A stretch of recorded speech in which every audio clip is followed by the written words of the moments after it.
This is the Hestan NanoBond 11-inch fry pan. This is the 8.5-inch version. And this is maybe the most exciting review I've ever written, for two reasons. One, because the NanoBond line represents a significant technological advance for stainless steel cookware, which, much to the chagrin of the cast iron fandom, we all know to be already the most versatile cookware in existence. And two, because it sure looks like Hestan's remaining patents on that technological advancement are about to expire. The last time a major cookware patent like this expired, it was All-Clad's patent on tri-ply stainless back in 2014.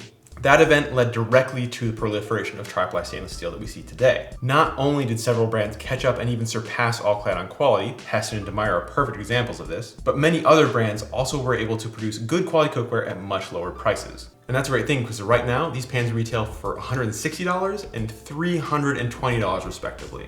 Now, as many of you know, I've publicly gone on the record a few times saying that I don't think any pan on earth is worth $300. I don't think any pan on earth is worth $360 because nothing in the market is differentiated enough to justify that price point. But in this specific instance, at this specific point in time, I do actually believe that these pans are worth their ultra luxury price point, which I do expect to hold for the next couple of years. Because our value category is all about the cost benefit ratio, and since this pan both significantly outperforms my previous favorite skillet and is likely to last another 40 or 50 years, I'm giving it a 10 for value. I know that's a hard sell, so let's talk about what makes these pans so special, the materials. It all starts with your basic tri-ply pan construction, which kind of looks like an Oreo, or Hydrox if you're nasty. But the cookies are made of stainless steel and the cream is pure aluminum. Delicious, right?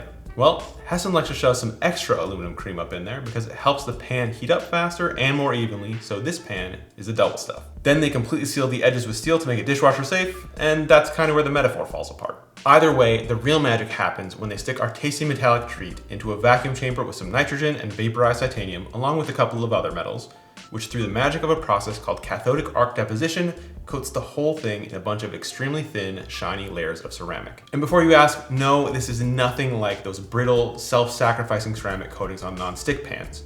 This isn't quite non-stick, but it is extremely durable.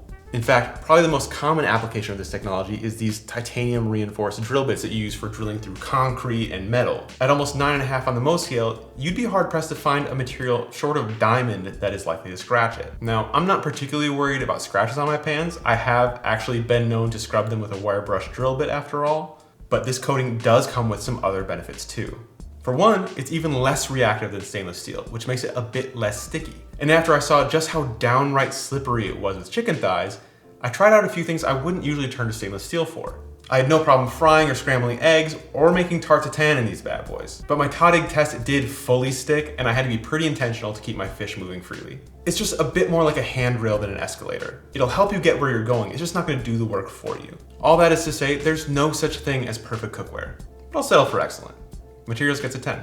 That leads us right into care, which is a category all about cleaning and maintenance. And the biggest question in this category is always, is it dishwasher safe? And as with all of Hestan's stainless products, the answer is a resounding yes. Because of the sealed edges, these actually might be the most dishwasher safe cookware we've ever tested. Honestly though, we've mostly hand washed them because they just don't take much effort.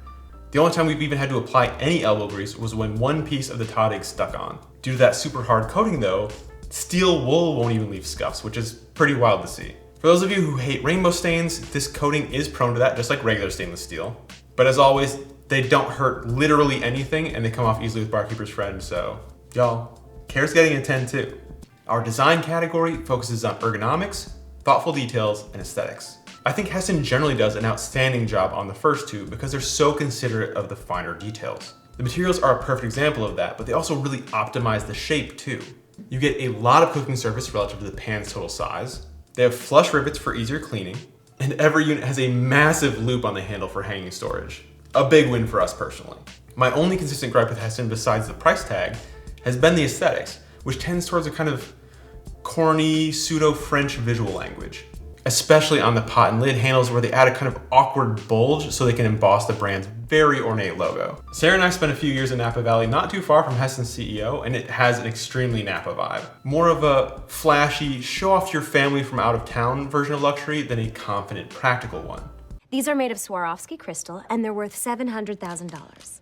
Luckily, neither of these pans have any of those details, so I can comfortably give design another 10. Lastly, we come to fun, and that's mostly about confidence. Does a piece of cookware feel like it has your back, or do you have to baby it? Obviously, there's no babying here because these are some of the most performant, resilient pieces of cookware on the planet. But there's one other thing I wanted to mention because it makes this line in particular, and really the whole Hestan brand, more fun to me personally. Hestan's CEO, Stanley Chung, is an engineer and a cookware inventor who's been foundational to the industry for the last 50 years. Among many, many other things, he invented the flat bottom wok, he popularized the tempered glass lid, and he turned his family's business into the #2 producer of cookware on the planet. Nowadays, Hestan is his flagship line, and he uses it like an engineering playground to try cool new things. And the NanoBond line is a perfect example of that. It really feels like he just likes making cool shit, so he uses his considerable resources to do exactly that, even if the products end up being super niche. I've been working on this for 7 years. As someone who both designs products and spends an obscene amount of time researching cynical, money-grabby kitchen brands from MBAs who don't give a shit about cooking, I find Hestan so inspiring. Even if I don't dig the aesthetic, I still love how opinionated and personal the brand is, and I wish more companies operated that way. Fun is the definition of a 10. And that brings our initial cult scores for both the 11-inch and the 8.5-inch to 10. I had a hunch a few weeks ago that this would be our first 10 because it just outperforms everything in its class. As I did more and more research on the brand and the production and everything else, it just confirmed my suspicions. It's not a silver bullet. It's more of a charcoal, if anything, and it's absurdly expensive right now, but I am so genuinely excited that it exists. Now I just can't wait for the patents to run out so that more people can have access to this awesome tech that will help them enjoy their time in the kitchen.